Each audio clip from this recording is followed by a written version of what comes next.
정치권에서 조합 자체는 통화 주권을 잃어버리는 것이다. 즉각 협상을 중단하라. 또 한편에서는 자동차, 반도체 관세 25% 내면 된다. 뭐 이렇게 주장하는 사람들도 있는데 이 부분에 대해서는 어떤 의견을 갖고 계세요? 예. 그러니까 두 가지 지금 질문하셨는데 네. 우선 관세 먼저 얘기 드리자면 네네. 관세의 25%가 끝나지 않고 다시 또 그게 50%도 될 수 있고 70%도 될 수 있고 그거는 한도가 없지 않습니까? 네네. 그렇게 되면은 결국은 국제시장에서는 가격 경쟁력이거든요. 그렇죠. 왜냐하면 기술은 우리나 TSMC는 뭐 중국이나 이제는 비슷하다고 네네. 보면 결국은 이제 가격 경쟁력 문제와 이제 신인도 문제지 않습니까? 네네. 그러면 우리가 관세가 계속 25%, 50% 맞으면서 가격 경쟁력을 이겨나갈 수 있느냐. 첫째, 그런 문제가 있고. 투자가들이 볼 때 한국은 항상 시한폭탄이잖아요.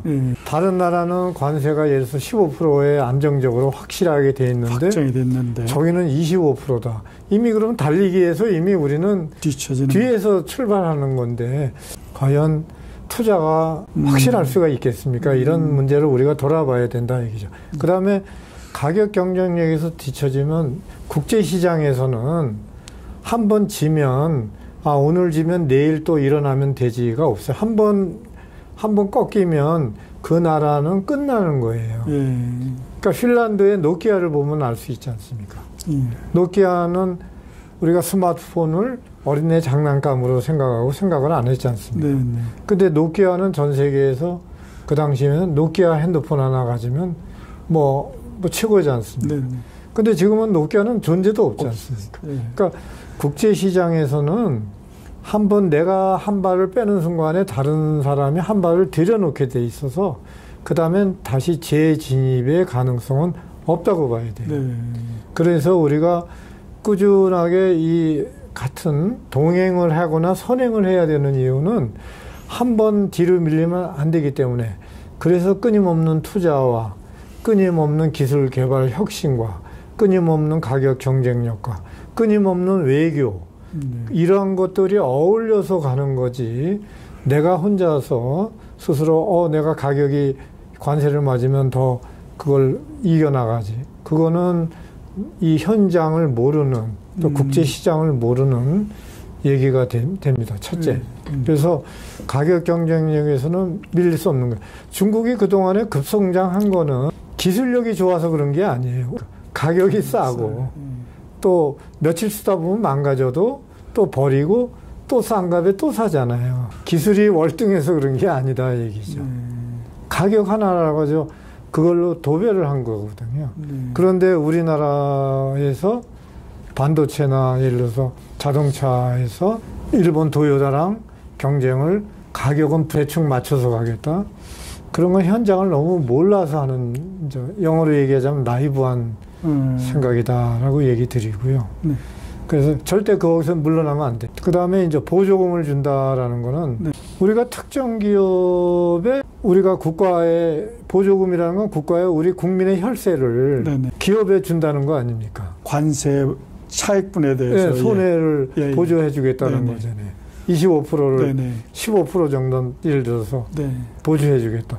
그러면 기업은 상업 조직인데 그 기업이 물론 잘 돼야 우리도 좋지만 그 기업은 그렇게 해서 유지가 되면 아까 말씀드린 대로 우리의 서민들은 피 같은 세금을 내서 그 기업을 살려주는 거예요. 그 기업이 잘 돼서 나쁠 건 없지만 그렇다고 그 기업의 수익이 그럼 그대로 다 내놓느냐 그것도 어렵지 않습니까? 그렇죠. 그러니까 이게 상업적인 기업과 이거는 경쟁력으로 가야 되는 거지 국가의 뒷돈으로 그 가격을 보충하겠다라는 거는 이 시스템을 너무 모르는 거고 그게 WTO라든가 이런 것에 문제가 될 수 있고 자본시장이나 상업적인 거하고 공적인 관계하고에 우리를 너무 희생시키는 그러한 거는 너무 그 자유주의적인 발상이 아니라 좀 죄송한 얘기지만 사회주의 발상주의 같은 말이 안 되는. 그러니까 국가 기획 경제로 통제로 해서 여기 돈 모자라는 거 여기다 쏟아부어주겠다라고 하는 건 그건 어떤 자본주의 자유 경제 시스템에도 맞지 않습니다. 그 다음에 이제 통화수합은 네네. 외환 거래입니다. 네네. 외환 거래는 세 가지가 있다고 말씀드렸지 않습니까? 네. 그러니까 현물환, 스팟 거래가 있고, 선물환, 후화드 거래가 있고, 네. 스팟 거래는 일주일 내에 네네. 그 결제를 하는 거를 이제 현물환 거래라 그러고, 보통 3개월, 6개월 또는 길어봐야 6개월에서 한 1년 거래는 선물환 거래, 후화드로 서로 간에 약정을 하는 거죠. 네네. 그래서 선물환 거래는 일반 웬만한 중소기업들이 은행에서 선물환 거래를 못 합니다. 왜냐하면 6개월 후에 서로 결제를 하는 거기 때문에 신용도가 따라요. 네. 그래서 선물환 거래는 하고 싶어도 네. 웬만한 중소기업이 하지 못하는 거래는 기업에서 은행이나 금융기관에서 보면 신용도 문제거든요. 대등한 입장에서 여기서 깨버리면 고만이거든요. 그러면 은행은 예를 들어서 6개월 후에 100만 불을 사기로 했거나 또는 100만 불을 팔기로 해서 준비해 놨는데 상대방 중소기업이 무너지면 그동안에 그 은행이나 금융기관은 타격을 받게 됐거든요. 그래서 선물환 거래는 그냥 단순한 환율 거래가 아니라 신용 공유나 똑같습니다. 네. 통화수합은 1년 이상 되는 장기의 외환 거래거든요. 그러니까 거기도 서로 간에 신뢰와 신용이 있는 거지 일방적으로 내가 너 해주고 네가 나 해주고 그런 게 아닙니다. 미국의 입장에서 보면 우리가 종속되는 게 아니라 미국의 입장에서는 통화수합 하는 순간에 전전긍긍하게 돼 있어요. 왜냐하면 우리한테 달러를 준 거지 않습니까? 예. 우리는 원화를 주면 자기네들은 원화를 쓸모가 없거든. 그렇죠. 근데 우리는 그만큼 달러를 받으면 미국하고 안 보더라도 뭐 다른 나라 가서 물건 살 수 있는 달러는 있는 거거든. 오히려 우리가 종속되는 게 아니라 미국이 우리한테 약점을 잡히게 돼 있어요. 그래서 그렇게 거부를 하고. 그렇죠. 왜 그러냐면 위기 상황이 아니다. 그렇죠. 왜냐하면 신뢰가 아까 있잖아요. 외환거래 우리나라의 금융기관이 중소기업의 입장에서 제가 많은 중소기업들을 컨설팅을 하는데 수입이 전부 다 현물 거래거든. 그러면 환율이 노출돼 있잖아요. 환 리스크가. 그래서 아니 이거 선물 거래를 하면 되는데 보면 금융기관이 안 해주잖아요. 왜 그냥 아까 얘기한 대로 3개월 후에 내가 수입을 해야 되는데 또는 3개월 후에 또 수출한 거에 대해서 달러가 들어오는데 미리 지금 팔면은 좋잖아요. 근데 그게 안 되는 이유가 금융기관이 나를 못 믿거든. 그렇지 않습니다. 내가 3개월 후에 부도날 수도 있잖아요. 그렇죠. 금융기관은 삼성전자니 현대자동차 같은 데하고는 현물 거래를 하는데 중소기업이나 우리 같은 사람하고는 아예 가능하겠습니까? 불가능하다. 하물며 3개월짜리도 그러는데 국가 간에 3,500억 불을 통화수합을 한다. 그러면 우리는 좋지 않습니까?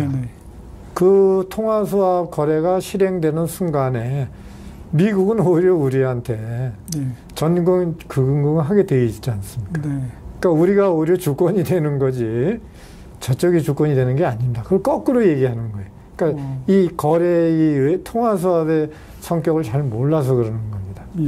그리고 또 하나는 통화수합은 말씀드린 대로 통화수합에는 항상 종속되는 게 이자율 수합, 인터레스트 레이트 수합, IRS라고 그러죠. 인터레스트 레이트 수합. 그것이 종속되기 때문에 우리는 달러를 현금으로 받고 이자 정산액만 주기 때문에 저쪽은 우리한테 완전히 끌려오게 돼 있거든요. 그러니까 우리는 통화수합을 저도 간절히 바라는 거는 그게 어떤 미국의 관세 요청, 관세 해결하는 요청 금액도 되지만 이참에 미국하고의 어떤 경제 관계를 돈독히 하는 우리가 브릿지 역할도 할 수가 있거든요. 우리는 손해볼 거 없다 얘기죠. 수합을 통해서 우리 상품들이 더 많이 미국에 진출할 수 있는 그런 기회를 잡다 안전판을 마련하고 싶다는 말씀이시죠? 왜 그러냐면 말씀드린 대로 통화수합은 우리가 달러를 받아오고 원화를 동액을 환가를 해서 원화를 주는데 미국은 그거 들고 있어 봐야 뭐에 쓰냐고요. 그렇죠. 오히려 창고비만 들어갈 거 아니겠어요. 그러면 우리한테 받았다고 치고 그거를 커버하는 게 이자율 수합이라고 했잖아요. 네. 미국은 우리한테 그 원화를 맡긴 거죠. 받았다가 다시 네. 맡긴 거니까 4.5를 쳐주자고요. 네. 네. 그리고 우리는 달러를 받은 거 아닙니까? 네. 그 2%에 받은 거지 않습니까? 네. 그러면 그거에 차액만 결제하면 되고 네. 항상 통화 수합이나 이자율 수합에는 프리미엄이 붙으니까 네. 그것만 얹혀서 네. 네. 좀 올려주면 커런시 수합이나 인터레스트 레이트 수합은 프리미엄이 이제 신용도에 따라서 뭐 0.5부터 네. 1.5도 되고 그러는데 거기다가 우리가 뭐 2%를 주더라도 그렇게 해서 이자율 수합 정산만 하고 통화 수합을 하면 수합은 우리한테 이제는 이제 묶인 거지 않습니까? 그래서 통화 쉽게 할 것 같지가 않네. 네, 그렇습니다. 말씀 들어보니까. 네, 그래서 오히려 우리는 통화 수합을 하는 순간에 우리가 노예나 종속이 아니라 네. 오히려 우리가 주도권을 잡을 수가 있습니다. 그래서 저는 오히려 통화 수합이 간절히 되기를 바라고 우리가 어떻게든 프리미엄을 더 주고 미국을 어떻게든 설득을 시켜서 그렇게만 할 수 있다면 저는 대성공이라고 보고 그 통상에 저도 나서고 싶다 이 얘기죠.